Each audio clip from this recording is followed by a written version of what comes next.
Québec, la France. On aime ça, savoir un petit peu d'où vous venez.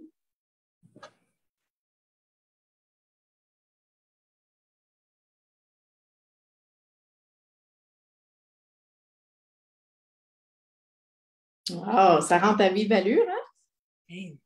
Et voilà, nous sommes en direct sur Facebook. Alors, bonjour à tous. C'est vraiment un très grand honneur de vous retrouver encore aujourd'hui. En fait, aujourd'hui, c'est notre dernière entrevue avant le grand lancement demain du coffret de l'expérience Natura. Est-ce qu'on est fébrile?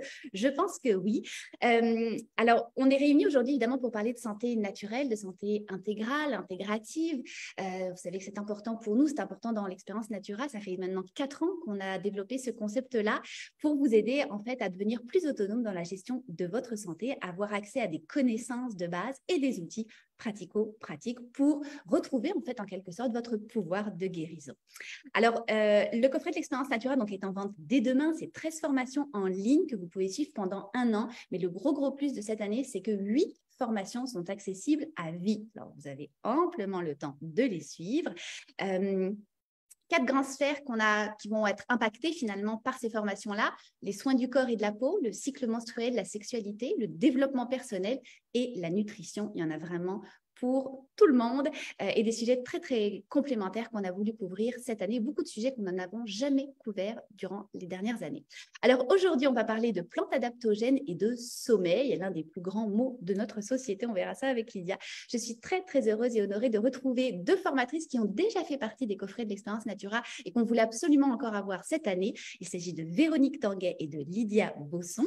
Vous pouvez poser vos questions dans la partie chat de ce Zoom et on essaiera de prendre quelques questions durant notre entrevue. Alors, sans plus attendre, je me tourne vers nos 2 belles formatrices. Je vais commencer par toi, Véronique Tanguay. Tu es herboriste, thérapeute accréditée depuis 2008. Tu es diplômée également en naturopathie depuis 2004. Tu es spécialisée en aromathérapie et en herboristerie. Tu as cofondé l'Académie Jardin de Vie où vous donnez des formations en santé intégrale et tu es productrice de plantes médicinales. Bonjour, Véronique.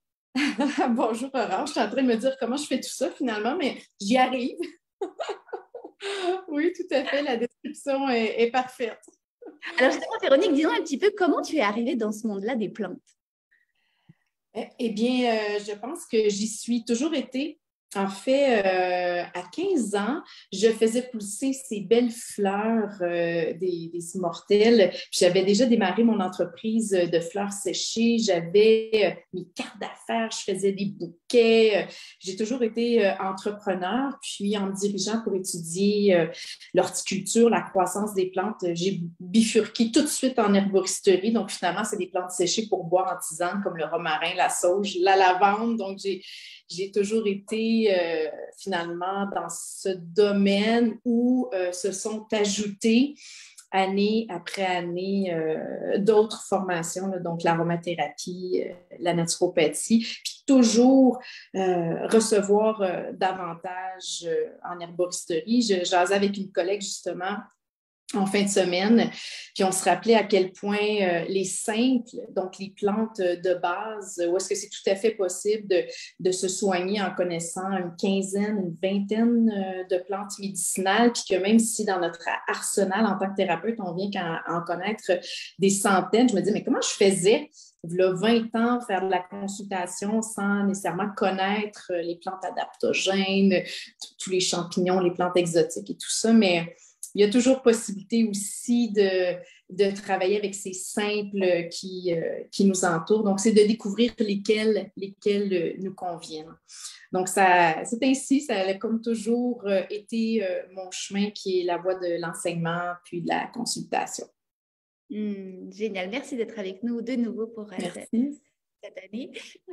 Alors, je me tourne vers toi, Lydia Bosson. Tu es considérée comme la plus grande spécialiste francophone de l'aromathérapie énergétique. C'est pas rien. Tu es l'auteur de plusieurs ouvrages de référence. D'ailleurs, Véronique nous disait en off avant de débuter qu'elle a tous tes livres chez elle. Et tu as cofondé l'école Usha Veda avec ton mari Philippe Bosson qui nous écoute actuellement, qui est derrière la caméra. Alors, coucou Philippe. Et tu transmets donc, à travers cette école, vous transmettez vos connaissances à des professionnels de la santé au naturel, mais également au grand public, et ce depuis 30 ans. Bonjour ma belle Lydia, comment ça va? Bonjour, plaisir d'être ici. Absolument. Alors, Lydia, la même question que Véronique. Comment tu es arrivée dans cet univers de l'aromathérapie?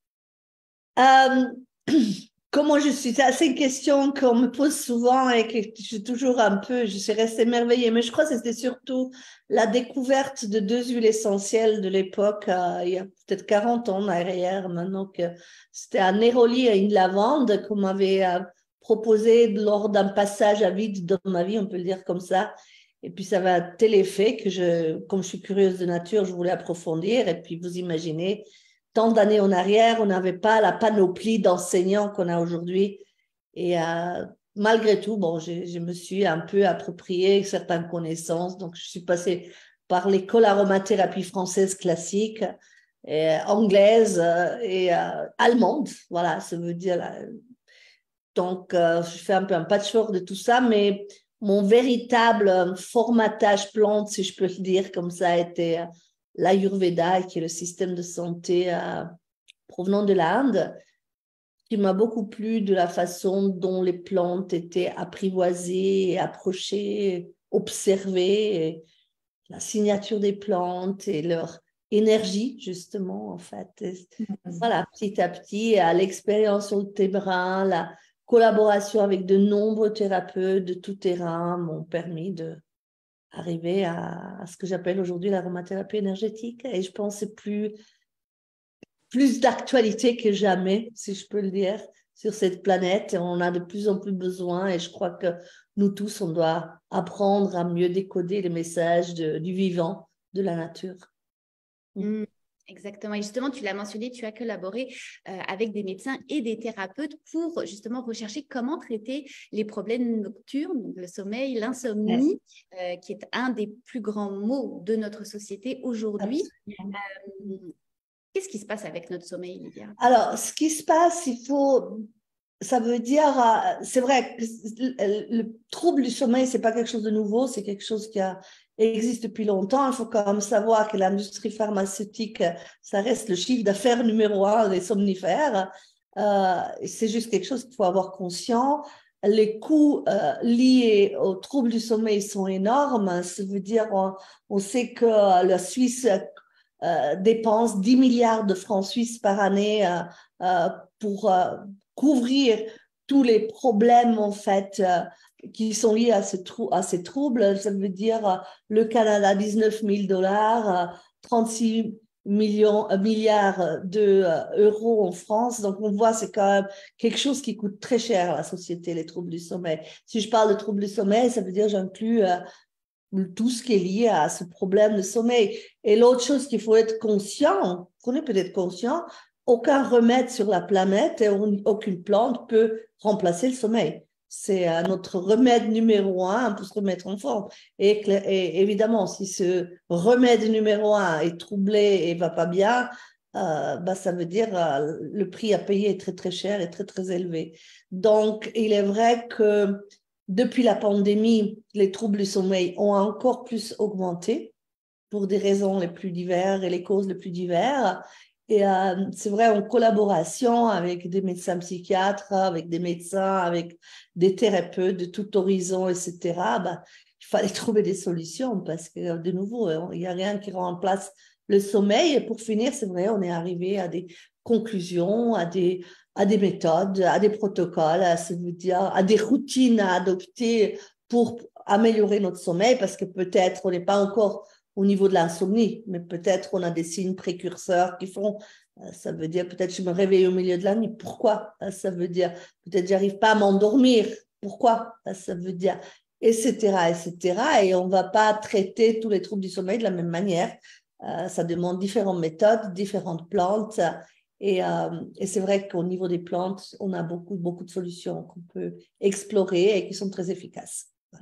Alors justement, une question qui revient souvent, est-ce qu'on peut emmagasiner du sommeil? C'est dire, ok, ce week-end, moi, je me fais 2 nuits de 12 heures de sommeil, puis après, je suis bonne pour repartir dans la semaine. Est-ce que ça s'emmagasine le sommeil? Alors, pas vraiment. Pas vraiment, parce que ça veut dire, nous, les êtres humains, on est des bêtes de routine, on a besoin de nos routines. Alors, ça veut dire des fois de ne pas avoir une certaine routine au niveau du sommeil peut troubler encore davantage le sommeil. Justement, ça veut dire, OK, je dors maintenant 15 heures et comme ça, après les jours prochains, j'ai besoin que de 3 heures de sommeil.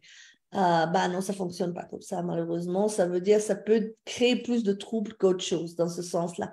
Maintenant, il est vrai que des fois, il faut écouter son corps parce que peut-être on est des fois dans un tel état d'épuisement qu'on a besoin de dormir. OK, alors passons un week-end avec la matinée grasse, etc., même si ce n'est pas le meilleur remède pour contrecarrer les troubles du sommeil. Mais pourquoi pas, ça veut dire. Après, il ne faut pas que ça devienne une habitude. Après, il est vrai aussi, ça veut dire, et ça les jeunes parents comme toi, vous le savez, Aurora, quand on a des petits, qu'on allait, etc., ça veut dire des fois, c'est des périodes dans la vie que le sommeil n'est pas de meilleure qualité, mais ça veut dire, grâce à Dieu, la nature nous a aussi construit de façon qu'on arrive très bien à récupérer par la suite et on est encore un peu sur oxytocine et sur certaines hormones qui font qu'on le vit d'une certaine manière et on récupère par la suite. Mais il faut que ça reste quand même des périodes ponctuelles. Quand c'est chroniquement le manque de sommeil, ça a des conséquences sur la santé qui sont désastreuses, ça c'est sûr. C'est ça, d'où l'importance de traiter ça le plus vite possible quand les troubles… Exactement. Et de manière adéquate, parce que de manière générale, quand vous êtes dans la médecine allopathique, on ne va pas distinguer à quel moment de la nuit vous allez vous réveiller. Ils ne vont pas forcément distinguer que, OK, vous avez un problème d'endormissement, mais une fois que vous êtes endormi, vous dormez toute la nuit. Ils ne vont pas forcément distinguer les différentes causes, parce que souvent en allopathie, on va travailler sur le symptôme, pas forcément sur la cause. Évidemment, dans une approche naturopathique, aromathérapeutique, ayurvédique, on va plutôt regarder qu'est-ce que je peux faire à la base dans ma routine pour changer, pour remédier à ça. Exactement. Alors là, on parle du problème du sommeil, mais si je me retourne vers toi, Véronique, il y a évidemment d'autres problématiques que les plantes peuvent aider à traiter. Toi, tu parles beaucoup de des plantes adaptogènes, c'est-à-dire, est-ce que on se comprend bien que c'est des plantes locales de notre terrain à nous, proches de nous, qui poussent? Bien, des fois, oui, mais pas toutes, malheureusement. Donc, une plante adaptogène, en fait, c'est une plante qui aide notre corps à s'adapter au stress. Et ce stress peut provenir de certains organes dans notre corps qui sont stressés, qui sont malades ou qui sont intoxiqués. Ça peut être des stress aigus comme une performance sportive à donner ou un entraînement très important. Ça peut être des stress chroniques aussi qui peuvent venir de l'insomnie pour aider à régulariser cette insomnie. Donc, on a des plantes adaptogènes aussi qui vont y contribuer, d'autres qui vont plutôt aider à nous donner de l'énergie. Mais ce qui caractérise les plantes adaptogènes, c'est qu'elles n'ont pas nécessairement une action sur un système corporel en général. En particulier, c'est qu'elles vont plutôt tendre à augmenter notre résistance face au stress et généralement à augmenter nos performances cognitives et nos performances physiques. Généralement, elles sont presque toutes des régulatrices de l'immunité. Donc, elles nous gardent plus en forme et elles permettent que notre corps résiste mieux face aux différents pathogènes et même, beaucoup d'entre elles sont équilibrantes de l'immunité. Donc, face à certaines problématiques auto-immunes, elles contribuent à les équilibrer. Donc, elles sont généralement vivifiantes. Elles nous procurent beaucoup d'énergie en majorité, alors que certaines supportent notre énergie vitale, mais vont plutôt aider à calmer le mental, la surcharge mentale ou à réduire l'anxiété qui est à l'intérieur de nous. Donc, les plantes adaptogènes, c'est des plantes qui peuvent être à proximité de notre maison. Plusieurs sont faciles à faire pousser chez soi, puis d'autres, c'est un petit peu plus complexe. Si, par exemple, je parle du ginseng asiatique, eh bien, c'est peut-être un petit peu plus complexe à avoir, mais on peut choisir de faire pousser du ginseng américain, puis encore beaucoup plus facilement le ginseng sibérien, qui est un arbuste qui pousse très, très, très facilement, qui est même rendu beaucoup trop gros chez moi. Donc, on peut choisir de les acheter, mais on peut choisir de les faire pousser, puis on pourrait peut-être en trouver également quelquefois, surtout quand on parle des champignons thérapeutiques, là, que ce soit le reishi asiatique ou peut-être le reishi canadien, donc celui de la pruche. Donc, on a quand même un beau choix qui s'offre à nous sur les plantes adaptogènes. Alors justement, toi, quelle serait la plante que tu utilises là ou les plantes que tu utilises le plus pour toi personnellement? Bien, ça va varier selon mes besoins. Donc, c'est sûr que l'été, je n'ai pas les mêmes besoins qu'en période hivernale. Puis, ce que j'amènerais, c'est que je déplore un peu la vente de complexes adaptogènes où est-ce qu'on nous met 10 à 15 plantes dans le même pot, toutes les adaptogènes ensemble en se disant, bon, ben, il y en a sûrement une qui va faire effet, puis le client va avoir un certain bienfait.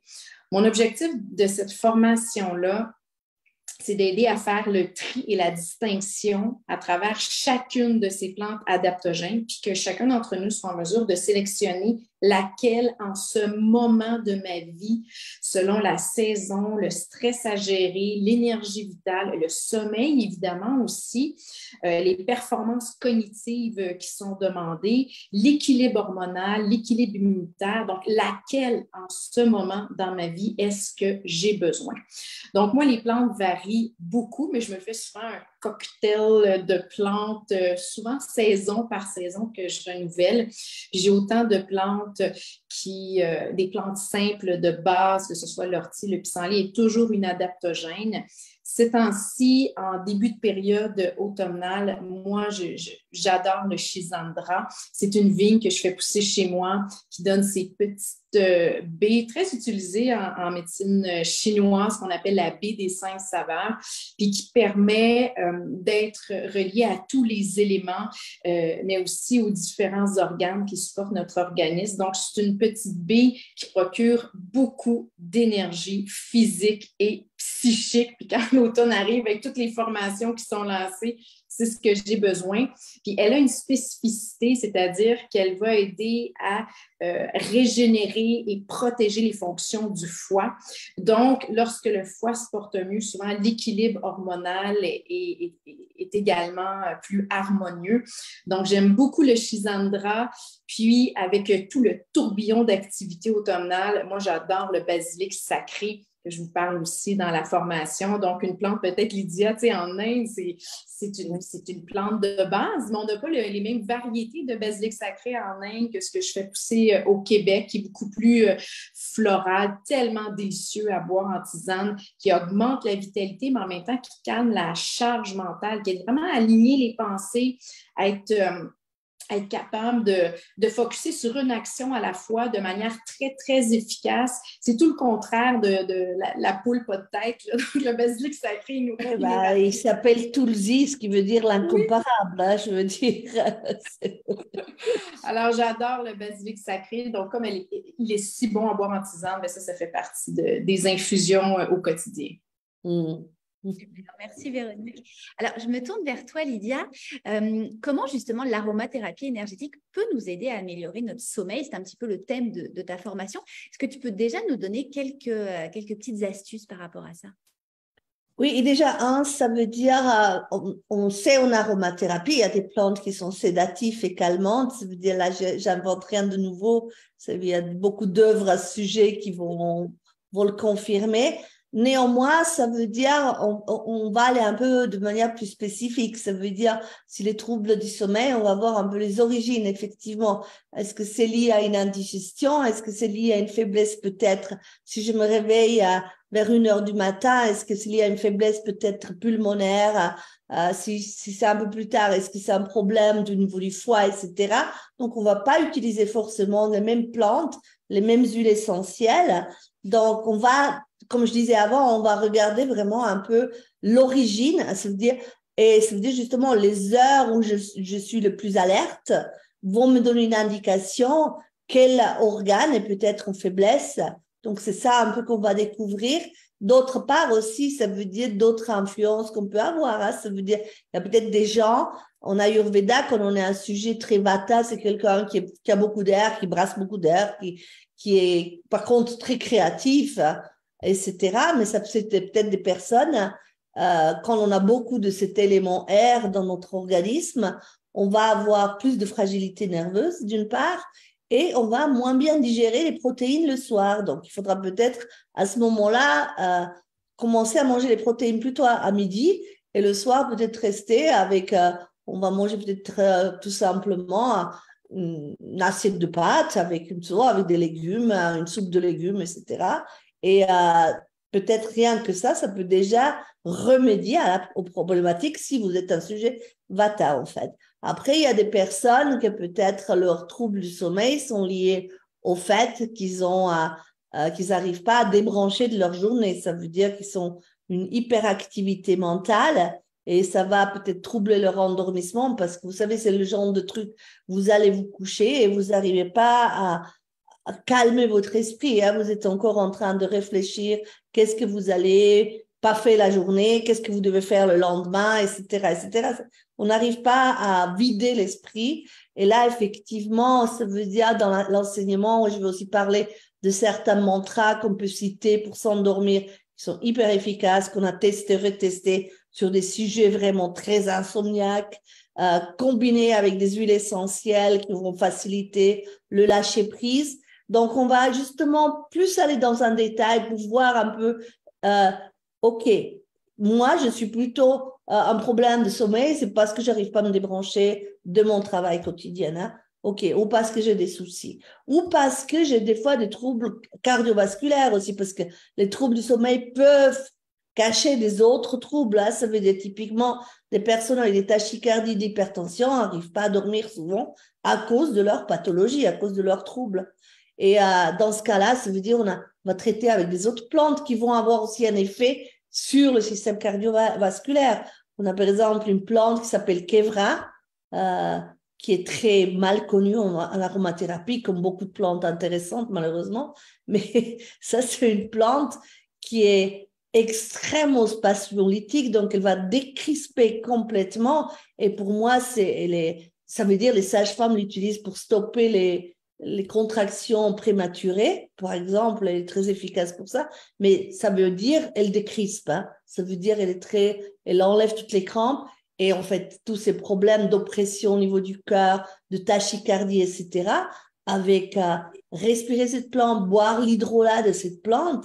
Moi, j'ai vu des personnes des fois d'un certain âge qui ont beaucoup de problèmes de sommeil à cause de leurs problèmes tachycardiques, hypertension, etc.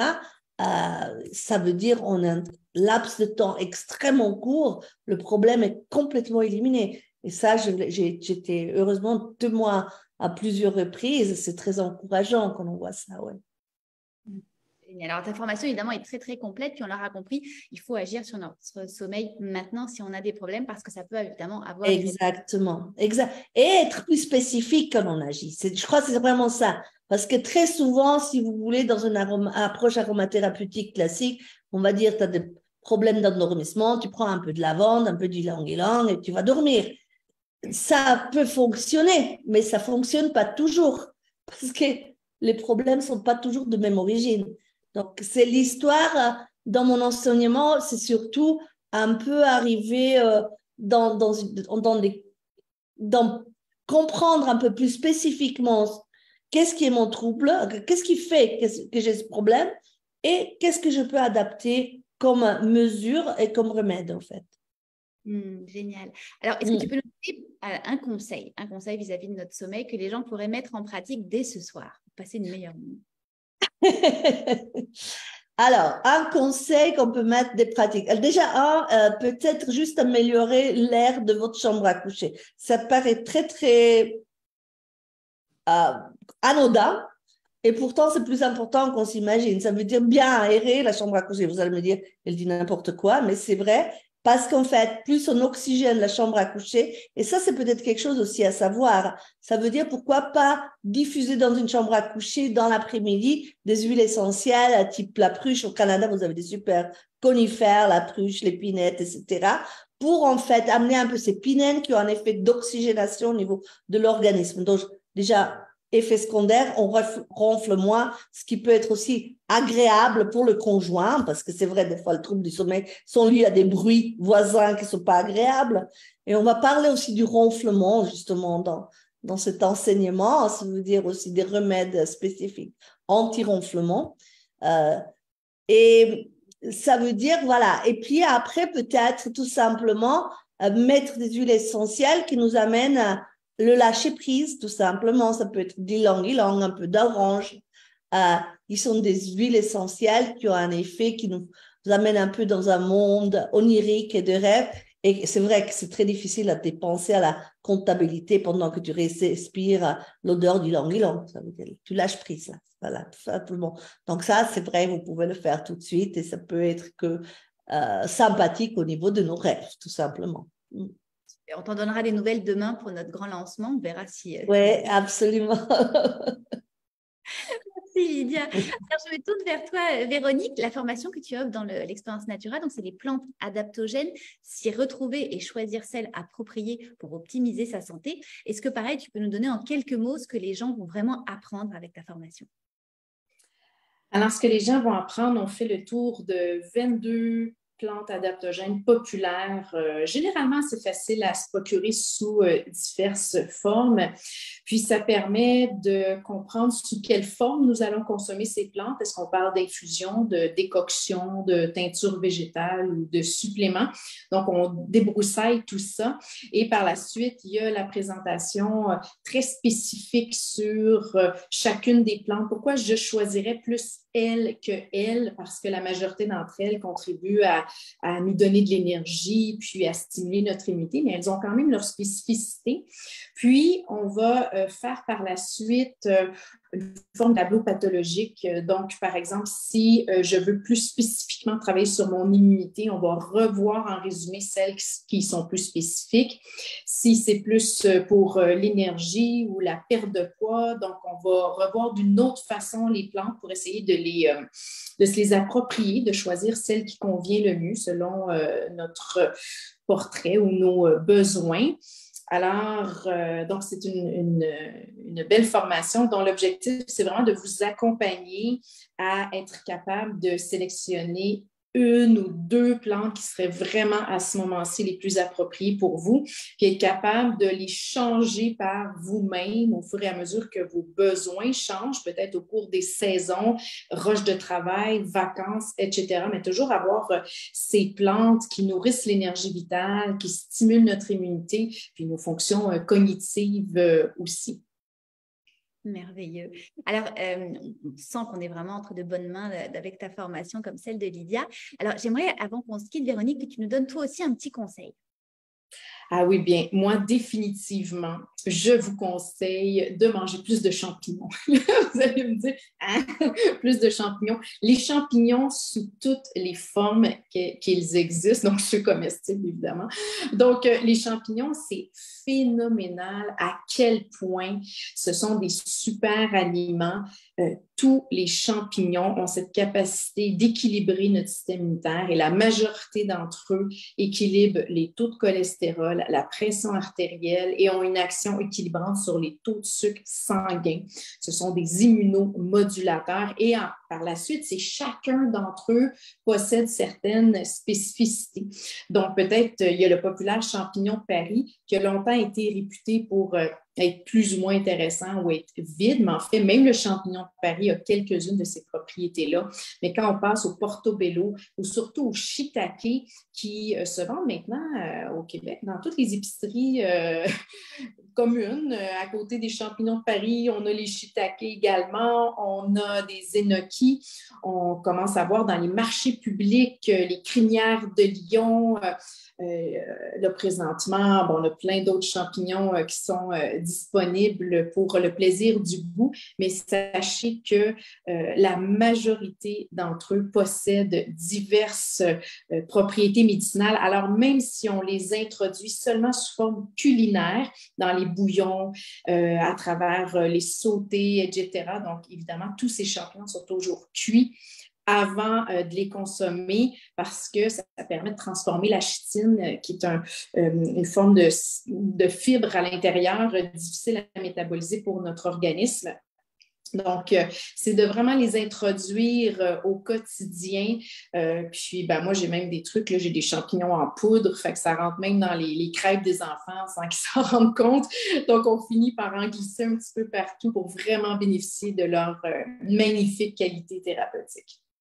Ah, génial, très bon conseil, Véronique. Alors écoutez, on passerait encore des heures à vous écouter. Pour la petite anecdote, l'année dernière, on est allé faire une tournée de nos formateurs en Europe et on a été reçus par Lydia et Philippe.